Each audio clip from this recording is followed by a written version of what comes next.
Hello, and welcome to the Why the World Needs You podcast. I'm your host, Benjamin Fritz, and today I have on Lyssa Scott, owner of Maximum Potency, entrepreneur, athlete, also the owner of the Maximum Potency podcast, and just straight up ripper of life. Lyssa, thank you so much for being on. Absolutely. Stoked to be here. So I kind of like starting these conversations by like how we connected. And I don't know if you remember, but I actually found you through Rick Alexander, who I'd had on my podcast sometime last year. Amazing guy. For me, a lot of times in this industry, I find that there aren't a lot of coaches that I really look up to. And that's not to talk shit about anybody. That's just to say, like, I don't really have a lot of people in the industry who I kind of like want to aspire to. And so a friend recommended Rick and I just loved his stuff. And then you guys had a podcast together and immediately was like, oh my God, I love Lyssa's energy. And just our stories felt so resonant to me, like so similar. You come 100%. from a fitness background. That's where I come from. So I want to talk about all the things here, but first and foremost, let's start with you and just give the people here a little bit of your story and your background. How did you come to doing the things that you are now? Yeah. Um, as a kid, I always wanted to be an artist and an author. Like when I was 4 and 5 years old, that is what I told my mom. Like, that's what I want to be when I grow up. As I was finishing up high school, I went to college for graphic design, integrative media. It was photo, video, entrepreneurship, web design, print design, like all rolled into one. And I loved the creative skill set. Really felt like I had a natural knack for it, like was constantly winning these like little mini awards in college and things. So came out at the top of the program, graduated, got a job in the ski and snowboard industry. So like a cool job, quote unquote. And I had interned at a ski resort during college. So like the resume was just kind of headed in that direction of the outdoor sport world. I thought even I might go work for a brewery. Like I always wanted to be like a cool, artsy, outdoorsy type of graphic designer. I knew I didn't want to go super, super corporate like in my job. So fast forward, I worked that graphic design job out of college for a year and a half. I realized, I can't live in a cubicle. How did I not realize this sooner? Well, in college, everything's in 2, 3, 4 hour spurts.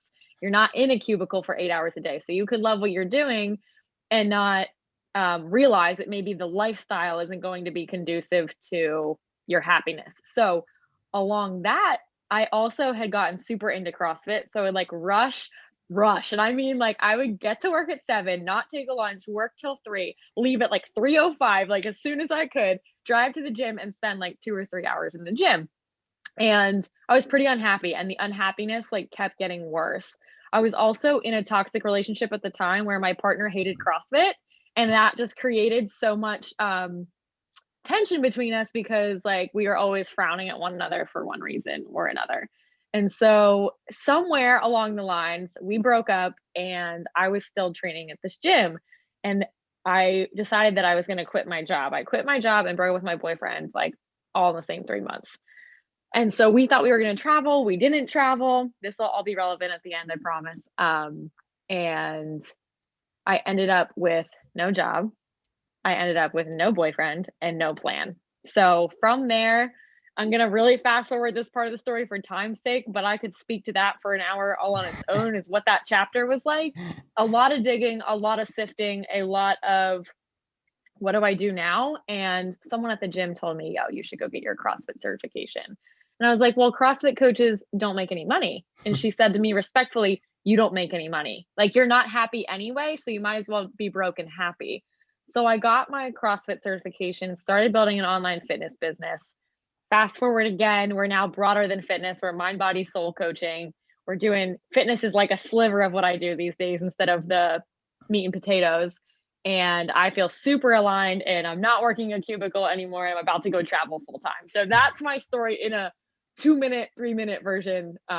Little long winded, but there's a lot there. So Amazing. Yeah, no, I love that. You did a pretty good job, actually. I feel like I'm terrible when it comes to nutshell versions of my story. I just started like rambling.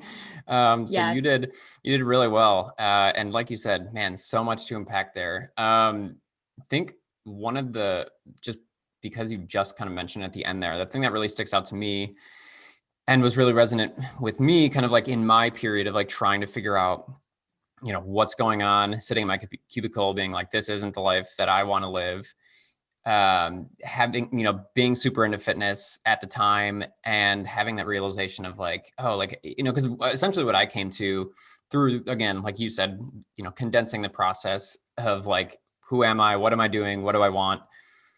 The thing that was really at the root of it for me was like, I just want to be doing something that feels meaningful. I want to be helping people. I want to be like on the ground. And so personal training kind of fit perfectly as that thing at the time. But I had that same exact thought where it was like, oh, well, but personal trainers don't make any money, or like that was never kind of like put out there to me as like a quote unquote real job, Real right? job. Yeah. That's like, I literally, Lyssa, I don't know if you've experienced this at all or in your life, but I had personal training clients ask me, what are you going to do later in your life? Or like, when are you going to get a real job? Like people that I've been training forever. So it's just like really interesting. But the point of that was just to say that, uh, that the money thing is a big factor, right? And that was Yeah. it for me in terms of like pushing through college. So I'm curious for you how you're able to push past that money thing. Like, was that easy for you? Was that difficult? How was that part of your process? No, I would say that my relationship with money has been one of the hardest things I've had to work through, and I'm still working through. First, we question if we're ever going to be successful, and then we are, and then we have to manage that, right? And so our problems just get upgraded as we start to progress in our life. But um, I want to say my corporate job was pretty easy to walk away from. I was making $2,000 a month there, and I was spending 40 hours of time. And I knew that I could find a lucrative side hustle like waitressing, which is what I ended up doing, um, to make the same amount of money in less hours and then have more time to dump into the passion and the impact part of my life. So they were segmented. It was like waitressing was pay the bills and help other people and do what I'm passionate about was CrossFit and coaching and being in the gym and building this thing that I really wasn't sure if would work. But I knew for a fact that I could let go of that job and not miss it and not regret it. And so I was in a place where I was like, this definitely isn't the answer. So let me go try something else. Um, and like I said, I knew that I could scrap. Like I had 7 little part-time jobs at one point that were like combining to pay the bills. And I ended up actually having like more money with less working hours. So I was like, that was a win, right? Even if I did nothing else than hang out at the gym, I was only working like 15 or 20 hours a week and I was making that same 2 or 3 grand. So it was kind of like that part itself, that transition was actually kind of easy because it was a no-brainer. It wasn't like I was making 60 or 70K and unhappy, right? Cool. Yeah, no, it's super interesting because that is actually different than my story, because my story was exactly what you just said. And I was 2 years into the job.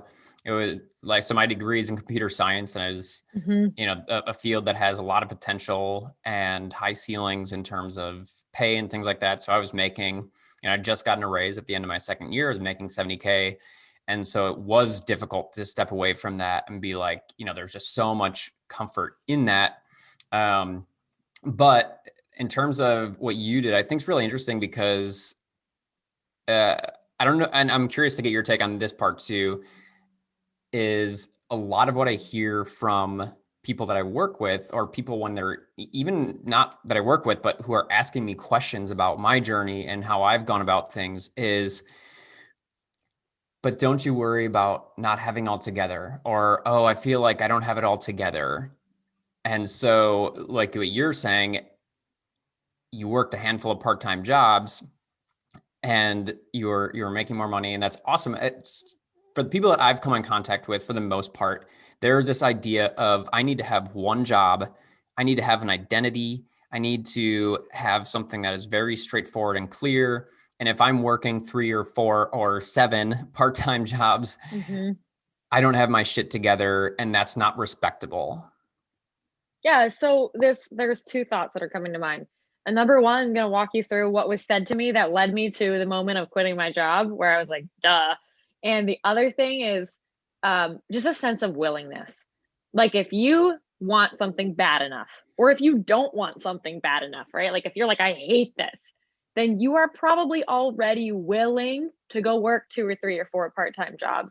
And just to clarify, only two of those seven were like clock in jobs. I had a direct sales thing that I did for an MLN company. I had babysitting. I had like selling stuff on eBay. Like it wasn't go to seven jobs. It was seven little streams of income that I like pieced together to make it work, quote unquote. But as far as having it all together, I looked at my job situation. I heard the words, "You're never getting a raise." I heard the words, "You have no more promotions to get." I had gotten three promotions in 18 months. So they were out of a promotion to give me. And I heard myself going, "You're not even happy." Right. And so, like, for me, I totally didn't have it together. But what I was telling myself was like, quit the job, go scrap for a little while. You know, you're willing to scrap, right? Piece it all together. And you can always go get another job. You still have a degree, you still have a resume. So what if you take 6 months off and this doesn't work? So I started playing the game of can I make rent? I call it the can I make rent game, right? And so like I saved 3 months expenses before I quit.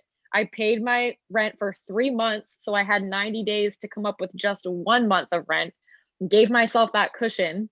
And then, I made rent April, May, June. I made rent again, August, September. September, I started to celebrate. I was like, oh man, it's working, right? And we did a little happy dance and I started waitressing and then it became predictable working. And then it was like, okay, not can I make an income? The question then became, how do I want to make an income? And when you ask, how do I want to make an income? It's hard also not to ask yourself, how do I want to make an impact? And so those Hmm. two questions for me went hand in hand after a year of literally just doing whatever. It was like I needed that non-structured life because K through 12, right? It's like go here, go here, go here, check this box, go to college, do that. And I was a high performance like student. I graduated summa cum laude. Like it was not go to college, party and like hope I get a 3.0 and leave. Like it was like all out. So I feel like I needed that year. 2020 hindsight, that year should have been between high school and college, like a gap year. But I needed that year of like, okay, if I don't want to work on Tuesday, I'll just get somebody to cover the restaurant shift and I'll go hiking. Like I needed that year of not being somebody, if that makes sense. Cause I had been Hmm. somebody for so many years that it was like, I don't really care what you have to say about it because y'all are miserable and you're working jobs and you got dark circles under your eyes because you like hate your life. Like y'all look stuck to me, is what I was saying to those around me. And I just had to hold my vision of like, this is going to work out. I'm going to find something I enjoy a lot more. And at the end of the day, like my parents were like, if you can't pay your rent, like you can live here for a year. Like, I knew that I wasn't going to be out on the street. And I feel like that's a lot of people. We're fortunate enough that where it might suck, but you're not going to like actually starve if it doesn't work. You just have to have a plan. And I think it's really important to like have that set amount of time of I'm going to try it for 6 months or I'm going to try it for a year to keep the pressure under you so that you're not just spiraling into low life right? You're not like living in your parents' basement till God knows when doing nothing and like working at 7-Eleven or something. Like that's not going to lead to a life of fulfillment. So being intentional with your wandering is what I'm saying. Yeah, I love that. I think for a lot of people, they just like that story in their head, that fear story is way louder than it should be. Like you Mm-hmm. said, like they feel this deep-rooted fear of like I'm going to end up on the streets, I'm going to be nobody, I'm not going to have anything, when really a lot of times I'll just ask people straight up, I'm like, what are the chances of that actually happening? And for Yeah. most people the answer is okay, well it wouldn't, because like the people that you and I are talking to, and most people out there are like intelligent, resourceful individuals. And what I find from people, and what a lot of what I was hearing from you is that you did a ton of creative problem solving. Like that's Mm-hmm. what so much of the process was you were essentially like, I don't like this. I'm not happy. this isn't working for me. I'm going to figure out a way to make it work. And I just see so many people get stuck right away at step one, Mm, be like, this isn't working. What do I do? And they can't even go into that creative problem solving mode because they're so stuck at, stuck like, in they're the just fear loop. paralyzed by fear, right? Like they're just Yeah. stuck in that place. And it's hard to see, right? And I know you've seen Oh, this it's so too. hard to watch. Yeah. It's so hard to watch. And I think one of the big questions I was asking myself was, what's the cost of staying here? Yeah. When you hear things like you're never getting another raise, you're like, the cost of staying here might be more taxing than the cost of leaving. And I had people tell me you're throwing your career away. I had people tell me you're gonna have a gap in your resume. And I was like, for what? Right. And so like I had to dissociate from society standards in that way. I also like this shouldn't go unmentioned. I was shopping at Aldi and grocery outlet, not Whole Foods in that chapter. I was living so simply. My monthly expenses were $1,200 a month. Like Mm, I told myself, if you can't cover your expenses right now and be a good steward of what you've been given, aka not go to the mall and buy shoes because you want to, um, then like you deserve to not have everything you need because what you need is so minimal. I didn't have college debt. I had a car that was paid off. I was like, okay, so if I can't pay rent, utilities, and groceries and my phone bill, we have a bigger problem, right? Because then I'm not managing money well. So like live simply as you can if you're in a chapter where you're trying to transition and realize how little it takes. Like that's the other thing I would say to the fear is like mm. I wasn't going on vacation. I was watching all my friends move into houses, go on like these Caribbean vacations while I was taking a down step or a side step to like be happier. And it wasn't linear. It looked like I was downgrading. It looked like I was broke. It looked like it wasn't working for so long. Like I can remember just being like, "Oh my god, like how long does this chapter last?" Because I was kind of like not wanting out, like I knew it would be worth it, but that fear of what is it costing me? And then like, what is it costing those who love me? Like my mom doesn't want to see me stay in a job I'm miserable in. My sisters don't deserve to see me stay in a job I'm miserable in. That's not the story I wanted to write. So what are the chances of it actually happening? What is it costing me? And what is it costing those I love to stay where I'm at? That is what helped me like kick the fear because I was just like, well, let's try it. Yeah. Well, I think what's so like interesting about what you said too is like it immediately, obviously it resonates with me, and it's like, okay, yeah, like I'm totally on board with that. But for so many people, because you depicted it beautifully, you're like, it looked like I was broke. It looked like I was struggling. It looked like this. My friends were out, buying houses, getting married, having kids, kind of this American dream, right? And I think, or I know that so many people get stuck in that place of they cannot shed the two pieces of it. They can't shed the fact that they think they still want that when Mm-hmm. they really don't, but they just haven't gotten to the place where they haven't defined success for themselves, right? But the other part of it then is that they also haven't let go of the perception of themselves enough. And that's something that I'm hearing from you, and for me was a big part of the process as well, is like I was just so rooted in happiness as kind of the end goal, Mm-hmm. as like happiness and making an impact, doing meaningful work. Like that's what I was rooted in. I am 100% recovering people pleaser. Like I totally used to be that person that would like worry about all those things, that what other people thought of me, what I looked like, and as you said too for yourself, I was always high achieving as well. Did really well in school. I was really good at sports, like always kind of in that upper echelon of like I was used to what that felt like, and Mm-hmm. so to step back from that and be like, I just don't give a shit anymore. It takes a lot to get to that place, but once you do, it's really, really empowering. And that's like what I'm hearing from you is like, you just didn't care because, and I think the final thing I'll mention here and throw it back to you is like the idea of short term sacrifices for a long-term goal.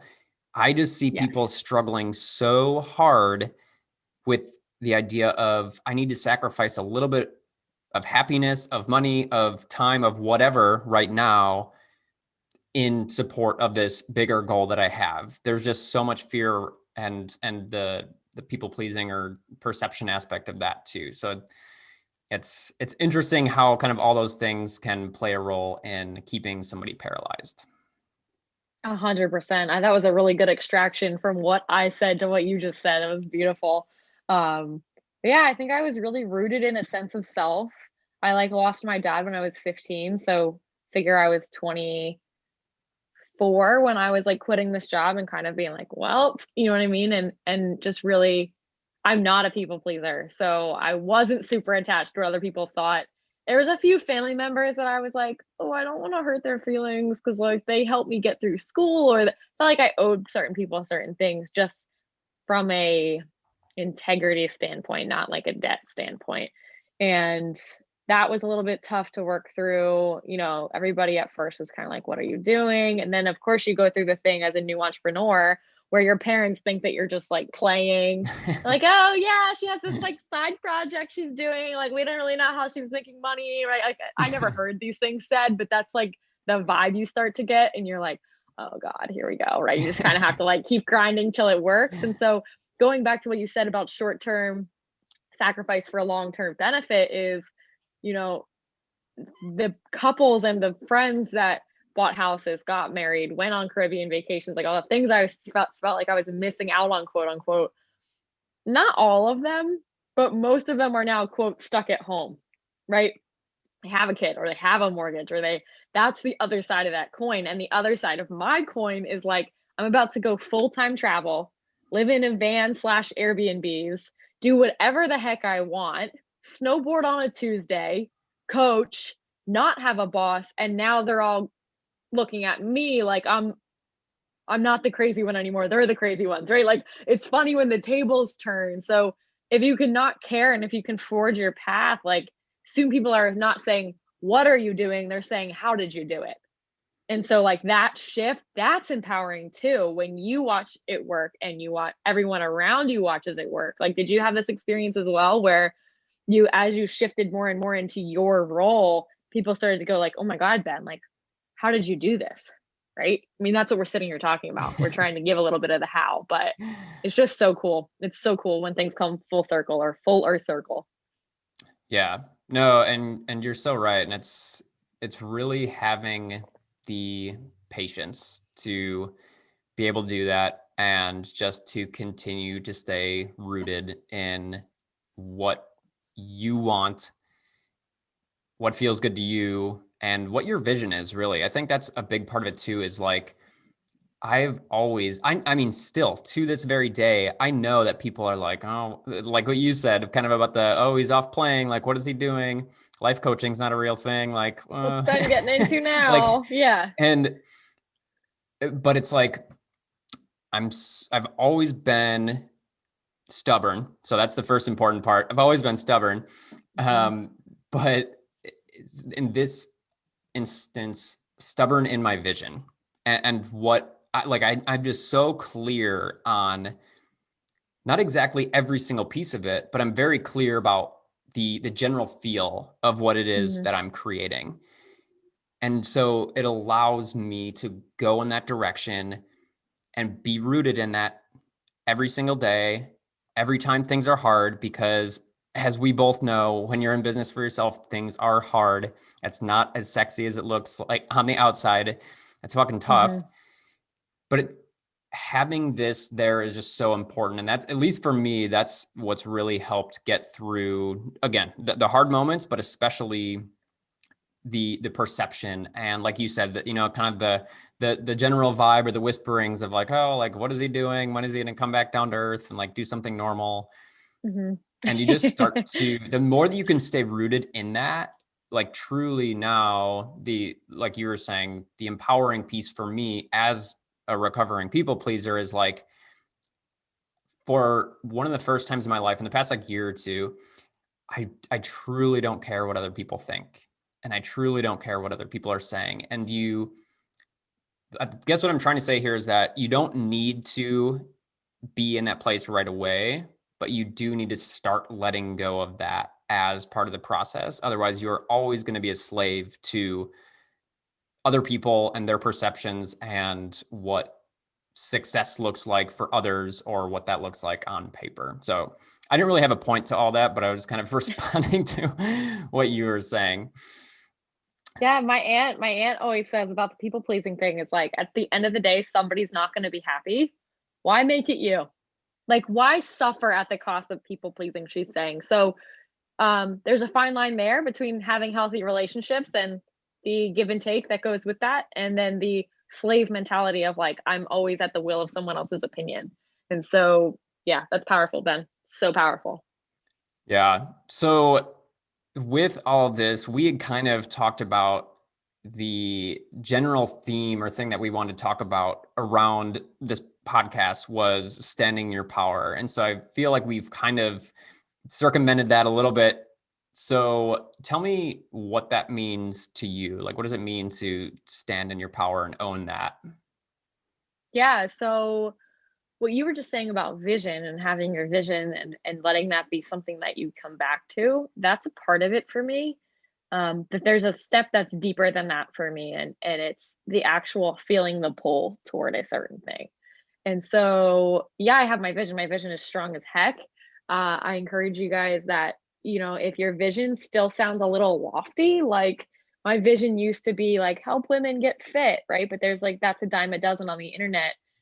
What was my actual vision was to help somebody create their ideal reality and then live that thing and address all of the things in between that might get in our way, a limiting belief or like not taking care of your body, right? Taking care of your body is a huge part to living out your dream in the fullest. And so that's kind of where the business has gone, but where I've gone is I stand in my power and I feel sure of myself and I feel confident, and there is a deep rooted knowing from my core that this is where I'm supposed to be because I was led here, because God led me here, or the Mm, universe led me here, or however you like to think of it. For me, it's God, it's Jesus. But for somebody else, it might be more like the stars aligned and I saw this sign and it was the universe and my friend said this. And however you get there, get there. But feel the pull and know that your life has a purpose and that you're here for a reason. And leaning into that foundation is how I stand in my power. It's like, you can't tell me that God's purpose for my life is wrong.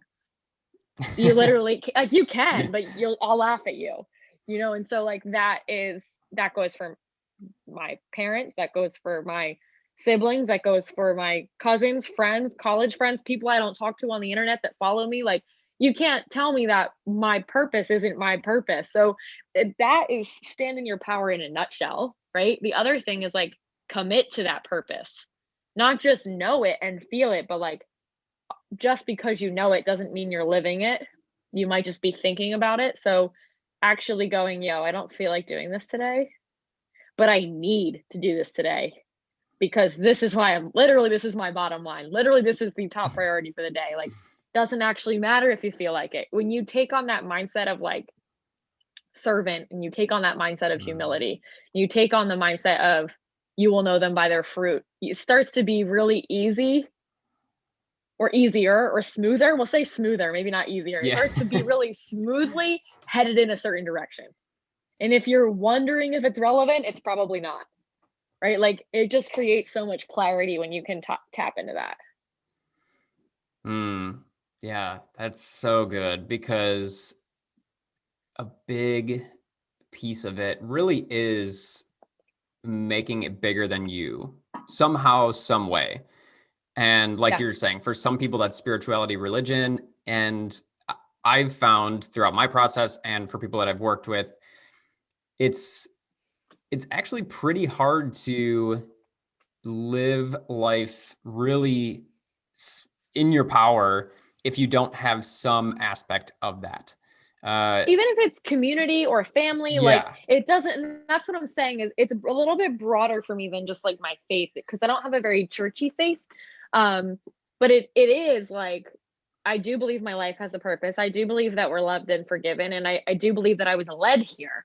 I don't think that it was like my own idea to become a coach. I don't think it was my own idea to have a business. And so taking on a collaborative mindset, whether it's Mm, collaborating with family, collaborating with the universe, collaborating with being a part of a whole, like what you're saying. And I love your take on it. It's slightly different than mine, but you are saying, how do I make this impact, right? How do I live my purpose? It's almost the same thing. What am I here to do or help facilitate is like, oh, I love it. It literally gets me fired up. I can't sit still.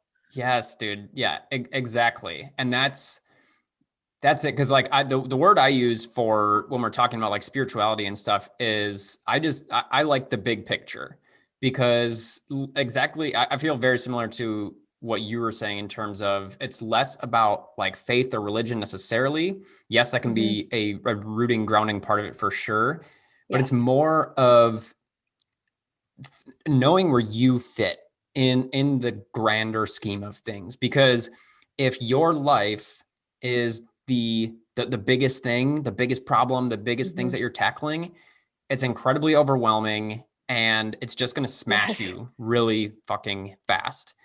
But to be Yes. able to zoom out, create a little bit of perspective, for one, it helps to relieve a lot of stress and anxiety about like how Yes. bad your problems are and what you are struggling with. So it creates perspective, but it also allows you the opportunity to ground in, okay, I am a piece of this bigger thing. And like you said, it doesn't need to be the world or as God's child or like anything that serious, as much as it could Mm-hmm. be within my family structure. I am an Yes. important piece, either a son or a husband or whatever it is, and being like, I need to be able to do X, or I need to start living my life in X way in order to fulfill that role.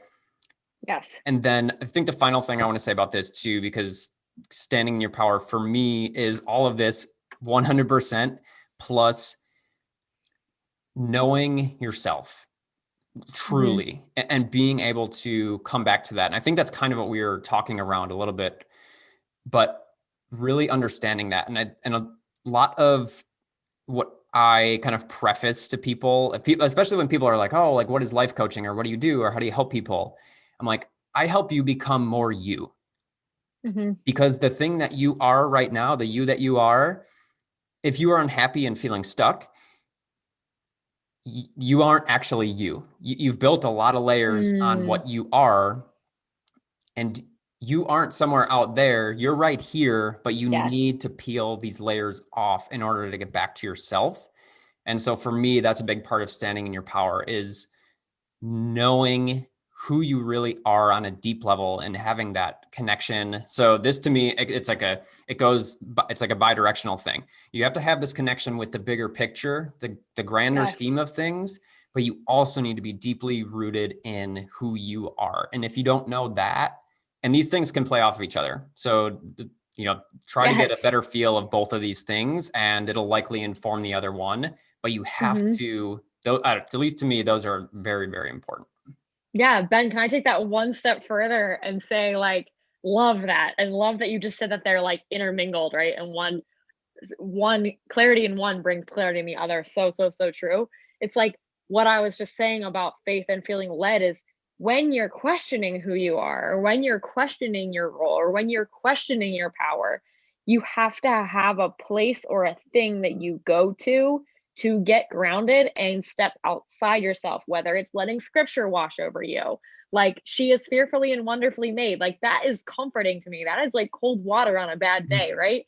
And for somebody else and for me it's like maybe I need to go outside and take myself out of my four walls and just see a sunset or see a sunrise or hear my feet on a dirt trail or take the phone and put it in airplane mode and just go for a walk, right? Like what is the thing that you're going to do? Is it a physical practice? Is it a spiritual practice? Is it meditation? Is it yoga that's going to bring you back to that sense that everything is actually okay, that sense that you're in a growth season? Like if you're questioning this, get ready to grow, keep asking the questions, keep seeking. And seek is an action word, right? We can't just sit and be like, well, I don't really know what it is, so I'm just gonna like do nothing. No, go seek. And how do you seek? You go hike, you go to yoga, you go journal, you go talk, like real talk like this with your friends, not just talk about politics and the weather and football, but actually talk. And I just think that that's like those three things, You'll never be super, super lost. You'll always be right near the path if you do those 3 things. I love that. Yeah. It's that piece of it just struck me. And this is a little bit more cliche in terms of like the way that people speak about this kind of thing, but it's like unplugging from the matrix and just being for a second and knowing Mm-hmm. that. And I like what we've both kind of been saying here is like we've been sharing what's meaningful to us, but also giving space for the fact that for each individual there are different things that work. Like conceptually, these are kind of like the higher level things that you need to like pick and choose Mm-hmm. which, within those things, which pieces you're going to use. But what I was hearing from you is like knowing what those things are for you. You have to Yeah, start which learning. avenue? Yeah. Mm-hmm. What are those things that are grounding for you? What are those tools, those habits, those practices? Start knowing what allows you to unplug from this like perfect life that you're trying to put together, because perfect is a lie. Nobody has their shit all together. And like you said too, being able to just kind of like breathe, like literally, figuratively breathe and not Mm-hmm. be so plugged into all your fears and all the stresses. Get outside. That's my favorite for sure. Like get outside. As soon as I do that, literally within 10 seconds, I feel Yeah. better. That's all it Yeah. takes. And longer than that's great. But like, so finding those things for you, faith, outdoors, time with family, phone on silent mode. Like you have to start incorporating those things. Otherwise, nothing is going to change. And you're going to continue to kind of grind your gears of like, I'm just stuck. I'm just unhappy. Yes. It's all part of coming back to yourself. And it's like, don't wait to buy an umbrella when it's raining, right? Like try the grounding practices before you think you need them, so that when you need them, you have some exposure to, oh, I know where a local yoga studio is, or oh, I know where the hiking trail is, or something. Like I think it's so important to dig up those bucket filling things, even on the days when maybe you're not questioning your identity, or you're not questioning your worth, like so that on the days you do, you, like what you just said, you know yourself well enough to be like, I just need to go outside, or like I just need to X, Y, Z. And I think that's so amazing. And the beauty of that too is that once you start focusing on those things, that's easier to tackle than what is my purpose? Like Yes, it's yes, yes. it's funny because we both are like very rooted in that, and that's a piece of what we do, but it's like starting there can be really overwhelming. And as soon as you start to find these things that do work for you, that do bring you joy, is such a huge thing that I work with people, because we aren't taught to be okay with joy and to seek out joy. What are the things that bring you joy? Because as you start to do this, as you start to know the things that work for you, they're breadcrumbs on that trail back to yourself and knowing yourself. And then all of a sudden, the question of what's my purpose? Who am I? These like really big things start to come more easily, because you get these little bits and pieces and can start putting them together until one day you're like, oh man, I'm meant to be a coach. I'm meant to like help people in this way and do this thing. And so a lot of people want the big light bulb moment. And from my experience, both myself and with people that I've connected with, clients, the light bulb moments usually come through like really hard life experiences. And so if you don't want to, if you don't want that to be the way that you find yourself and your purpose, you, like Lyssa said, you need to start carving out space to figure out these things for yourself right here, right now. 100%. Oh man, so many good things here. I do have a couple kind of like more pointed questions I wanted to throw out to you here at the end. And then we'll just kind of, if you have anything that you really want to drive home at the end, I'll let you. You By got the it. way, how are you for time? Do you have to get off right at the hour? I have until 1:15. Okay, cool. All right. Some of the questions, let's see. I pulled them up here. I'm going to start with, And I have a feeling you could probably do a podcast on this alone, but if you can, throughout your journey, and because we didn't even really hit on that part of your life, like where you lost the job, the boyfriend, that like really kind of intense period. So I'm imagining that maybe this is within there, but what are one to two of the most difficult moments along your journey? Losing my dad was definitely my lowest point. Um, yeah, so it was actually not the breakup itself. It was like 6 months afterwards where I was in an apartment I didn't like, in a town I didn't like, working a job I didn't like, feeling like feeling like he took that from me in a way. Like Mm, I had so much hope built in us and in what we would do and someday we're going to and XYZ. And it felt like when he left, all of those things left. And he took my some of my worth or some of my perceived like lovability with him. Like I was questioning things like, am I worthy of love? Because he made it seem like I wasn't. And I was like, why am I here? Because I had moved to that town to be closer to him. Like things like that. And so it was like those nights of working in a restaurant, coming home at 11 p.m. to a cold, dark apartment for what? Right. It felt like I was doing all this digging and not getting anywhere. And that season of quietness, I also one of my best friends and I were in a disagreement. It was all related to the breakup. And another one just like fell off the face of the earth. So I mm. had lost two of my best girlfriends and my boyfriend all in the same season. And I was just like, I think I'm just supposed to go be with the barbell and make money right now. But it was lonely. And then when I was 15, I lost my dad and it was a motorcycle accident and it was super sudden. Obviously, you don't get any notice when things like that happen. So that was super hard. And that made me really look at me and what I cared about and what I didn't care about. And did I believe what I said I believed? Like when the rubber meets the road, do you still stand in your beliefs? Was that lesson? Um, yeah, those were definitely two of the hardest. Yeah, I can totally feel that. And I was going to follow up, but you basically mentioned it. Was I find that through those moments, even in the darkest pieces of it, usually on the other side of that, there is something, right? That Mm-hmm. you kind of have a turning point, and it's like I learned this, I have this insight. And you kind of mentioned that. Was there anything on top of, like you said, gave you space to like really look at you and like what you were going to stand in? Were there any other pieces to that, or was that pretty much the main part of it?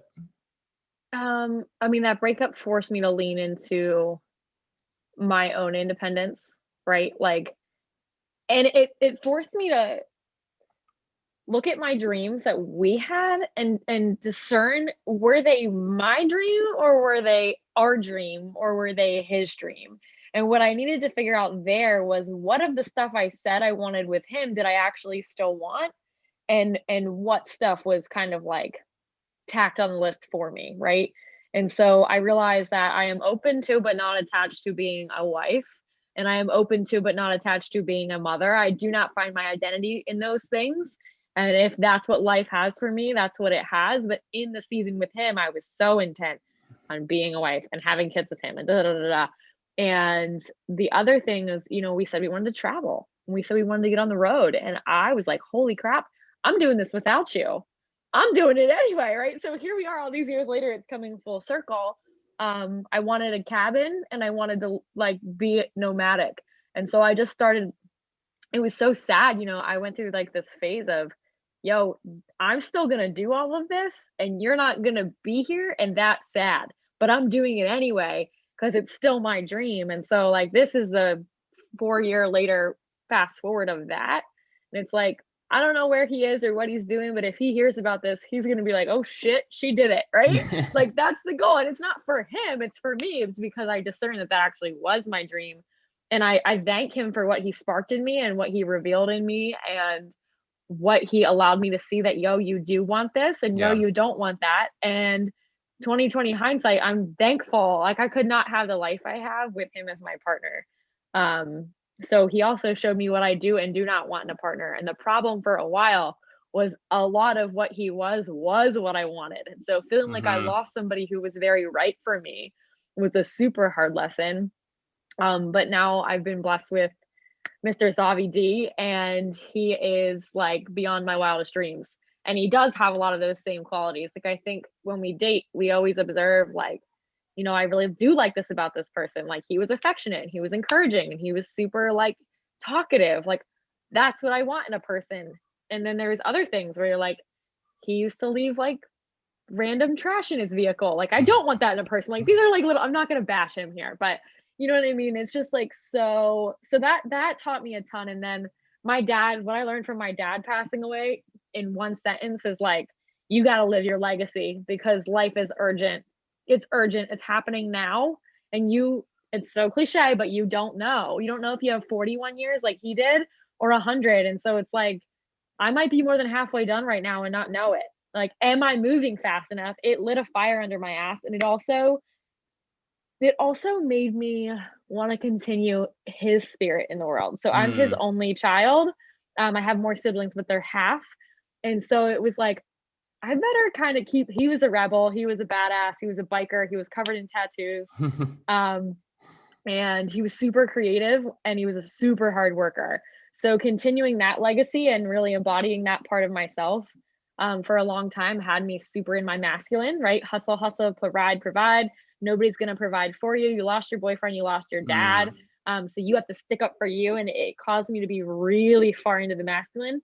And now I'm swinging back and finding the yin and the yang with like, you'll always be provided for if you use your gifts, and you deserve to go play and you deserve to be creative. And creative is more of a feminine energy. I think that like you have to get into a state of play to even brainstorm or like brain dump. So really pulling that back in together with the hustle. And now I feel like I'm dangerous, right? Now I feel like every day the devil, sees me get up and he's like, oh no, she's up. Like, what is she going to do today? Right. Like, I just feel like I'm like, breathing light and love as I go about my aligned business, my divine appointments, whatever you want to call it. But it's been so powerful. But when I look at where that drive came from, where that grit came from, where that strength came from, where the insight came from of like, you think this is a bad day? Oh, honey, like I've seen worse days. Or like I know a bad day when I see one. Like that all came from him. And so they both have produced a tremendous amount of beauty in my life and a tremendous amount of strength and a tremendous amount of resilience. And I'm grateful. I am so grateful, even for the shit, right? Mm. Mm-hmm. Crazy, Oh, crazy. yeah. So good. And I just love with that being able to, like, you just summed it up beautifully, and that through those moments we grow and we can root deeper into ourselves and our purpose. And it doesn't take the pain away or invalidate any piece of that, Right. but you can now transmute that pain into something greater, into something bigger. And your energy, like as you were talking, was just like bam. And I love that because it just I mean, you're truly embodying what you were saying. And it's that's what I find is like allowing those, if those things do happen to you, and we're human, we have dark moments, let Mhm. those things, like, figure out how to transmute that instead of staying stuck. That's the one thing I love, like talking to people and hearing these like really intense pieces of your life, because the people that grow and do amazing things, it's not because they didn't suffer or go through something difficult. It's because Mhm. they figured out how to use that for themselves and Mhm. to not get stuck in that, because it's Oh very yeah. easy to do that, but it's just so powerful to bring that forward. So thank you for sharing all that. I really appreciate that. 100%. You got to break the stagnancy and move through it, not just go through it. I love that. Love what you just said so much. I feel like I had another thing that came to mind while you were speaking. I think just that I literally, quite literally, when you were saying about feeling stuck and feeling like you're just like you've been given a situation, right? And you feel stuck in it and you feel like it was handed to you. life deals us all cards. This is a little cliche, but I'll bring it full circle with one of the tattoos on my arm. Is like we're all dealt cards all the time. They're not all going to be aces. Sometimes they're going to be twos, right? Like depending what game you're playing, you probably don't want a two. Um, we're all dealt the card of immortality, and the card of immortality is on my arm in a hand. And the card of immortality represents you. We all get to create something that lasts beyond us, that lasts in our relationship with others. Like, what did we imprint on those around us? Or what art did we make? Or what project did we start? Or what thing did we participate in that's going to continue to go on? And so it goes back to the whole like looking beyond yourself thing is what are you creating that's undying? And if your legacy card is blank, right, it's time to get something on there. I want to Mm, create, even if it's something as simple as I want to create a legacy of adventure. Okay. Like this is for real, one of my examples. I want my sisters, my mom, my stepdad, my friends, my boss when I worked to see how easy it is to go take a weekend somewhere. And I don't want them to forget that. So I'm constantly trying to instill that and share that with people and bring people into that experience, right? So starting to host retreats, starting to actually extend the invite. Yo, meet up here. Let's go. Let's go. Let's go. Like just getting people out. I don't know. I'm on a tangent. I'll bring it back. I'll let you ask me whatever you want to ask me, but I just had to say it. well, I love that because it fits perfectly with what we were talking about before, which is when you start thinking about legacy, it immediately does what we are talking about is like zooming out from Mm-hmm. who you are and your immediate situation, and it's you're getting a view of the bigger picture when you're asking yourself that question. So I Yeah. absolutely love that tattoo. Super cool. Just like something like I love being rooted in that and coming back to that. I actually, oh man, I like that. I kind of want to finish with that, but I'm gonna come back to that in a second. Uh, I'm trying to see. I want to pick like one more of these. Okay. Deal. So I'm looking for one instance of when you. So I'm a big fan of connecting to the body, right? We're so disconnected. We're in our heads and we're disconnected from our body. And so much of I believe living a life that you feel super aligned with and that you love is, and part of that coming back to yourself, which I've described, is being able to cultivate a connection with your intuition and not just always be in your head. So I'm curious if you have Mm-hmm. an example of one time that you used your intuition to make a decision that didn't look quite that good on paper, but you just knew that it was the right thing. And how scary was it? And then how did it turn out? Yeah. I want to think about this. Using leading, you're talking about leading with intuition versus leading with like strategy and ration, right? Right, right. Oh God. I feel like this is like almost how I live my life. So I'm an ENFJ for those of you guys who like get into that stuff. And so feeling, right, is very intuition-esque. Yeah, I'm an INFJ, by the way.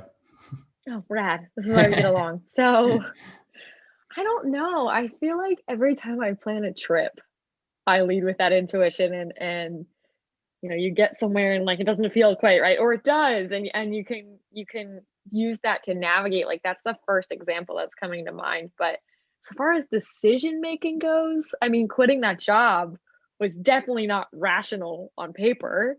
It was like no health insurance, no plans, no, I had no mentor even. Like it's not like someone was like, oh, quit your job, I'll teach you how to do this. Like I had no resources and no money, and it was just like this is the thing, right? And so leading with that, and then similarly, last August, no, 2 August ago, this was a super pivotal. This was the end of me hurting from that breakup.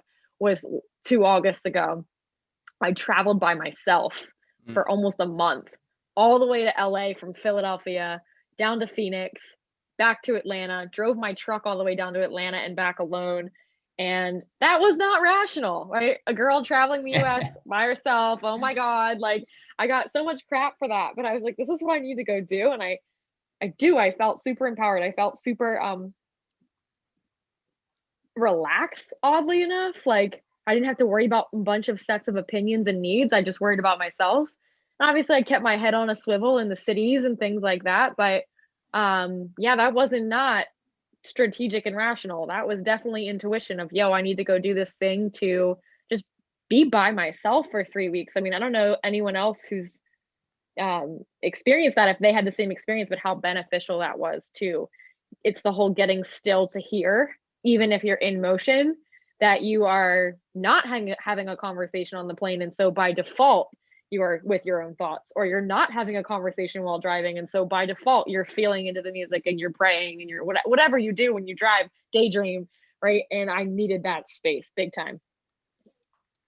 Love that. No, it's such a great, like, I feel like you were talking out loud for a second and then you finally like came to one. So like Mm-hmm. beautiful.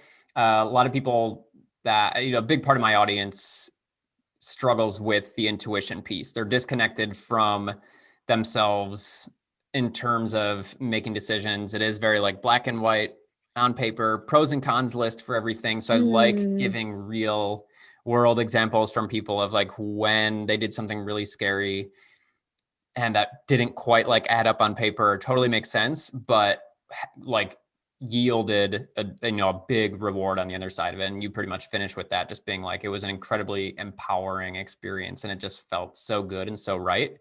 And so, yeah, just hammering home the fact that the things that you choose to do won't always come from rationale, that sometimes you just have to go with your gut and listen to what feels right for you. follow your hunches. This is a thing I preach like to no end. And that's just another way to say follow your intuition. But Yeah. sometimes people are like, what's my intuition? What's my third eye? They like don't like the word and they freak Yes. out because it sounds big and like advanced, right? It sounds like advanced spirituality stuff.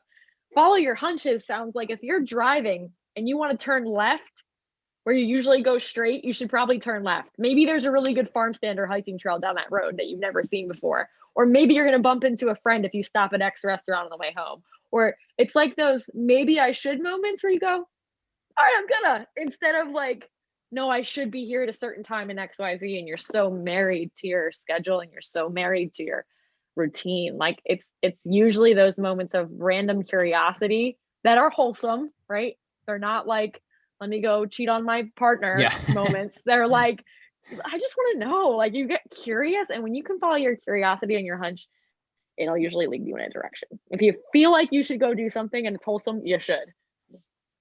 Yes. Hope all you rule followers and routine followers stick by the book, by what you normally do. Air horn. Yeah. Are listening to that because yeah, 100%. And it's funny because so you say follow your hunches, I say follow your energy or follow Mm-hmm. what feels good. Yeah. And so often just that's that little shift, right? Like, because I totally agree. The intuition thing is important conceptually, but if that word doesn't resonate with you or doesn't kind of like make sense, it doesn't need to. Like Yeah. start tuning into your energy, your hunches, and what's feeling good. Mm-hmm. The final question I want to ask you, and I'm excited to do this for the first time because Oh man. yeah, because this is new to like season 2. And really it's funny because I like, as I was getting really intentional about what I wanted to do this season, kind of change things, up level it, whatever, I realized like I have this deep belief that we all have a gift, a superpower, something that we and only we can offer in our own special way, which is why the podcast is named Why the World Needs You. What I realized is that I wasn't really allowing or talking directly to guests about what that is for them. Because what I want people to feel is that they have this thing. But the other important piece of this is not only do they have this, I want you to stand in that unapologetically. So perfect for what our theme was today, which is standing in your power and owning that. Mm-hmm. And at least with the people that I work with, there's a tendency to uh, there's a fear of coming off as arrogant, and so it's kind of this toxic humility and never Mm. standing in their power. So I love that this conversation is going to kick off the 2021 season for this, but the question for you is then, what is your superpower? Why does the world need you? What does Lyssa Scott bring to it? Yeah, so I am a traveler, I am a wanderer, I am an adventurer, I am a wander off the beaten pather. And if you need a mentor to help you wander off the beaten path, I am really good at sitting with you and helping you identify your gifts, identify your ideal reality, and reverse engineering that thing. I'm a really good synthesizer and extractor. When I sit and talk with a person, can usually help them to get to those places rather quickly, or at least quicker than they would had they not had the conversation, right? I might just ask one question that leads to a brain dump for them. Or I might just ask one question or point out one thing. I saw you were nervous about that. What's your body language doing? Could be anything. Just holding up the mirror for other people to live their boldest, most creative life, you know? It's like, I don't want you guys, I say, there's no lukewarm living around here. And I don't want you to just live another run of the mill life, right? Rip on life. That's the slogan. That's the motto. That's the vision. So I help people rip on life in whatever what that looks like for them. It might look different from mine, but yeah, I help you venture off the beaten path for sure. Oh, awesome. Beautiful soundbite. um, love it. It's just so good. And so, the world, we just so need that. We need more people like you opening that up for people. Mm-hmm. And yes, so speaking of, Lyssa, where can people get in contact with you? Whether just to connect or to work with you, where do you want to send them? Yeah, so DMs are always open. I love talking to people. If something in this episode stirred up something for you and it hit home, or you have a question or whatever, feel free to head over to Instagram. It's at Maximum Potency. My name is Lyssa Scott. Um, that's my business account, the one I'm on all the time. I also have another one that's a little under the radar. It's like me out of work, right? At Wild Hippie Kid. If you want to pop over and see what my regular life is like, you can look at that as well. Um, yeah, and then my website is life at maximumpotency.com, and my podcast is a Maximum Potency podcast. So come hang. Door is always Awesome. open. Awesome. And I'm going to link all that stuff below Love it. here for everybody to easily access. Lyssa, thank you so much. This has been an Yes. absolute pleasure. Thank you for hanging out today. Ben, thank you so much for having me.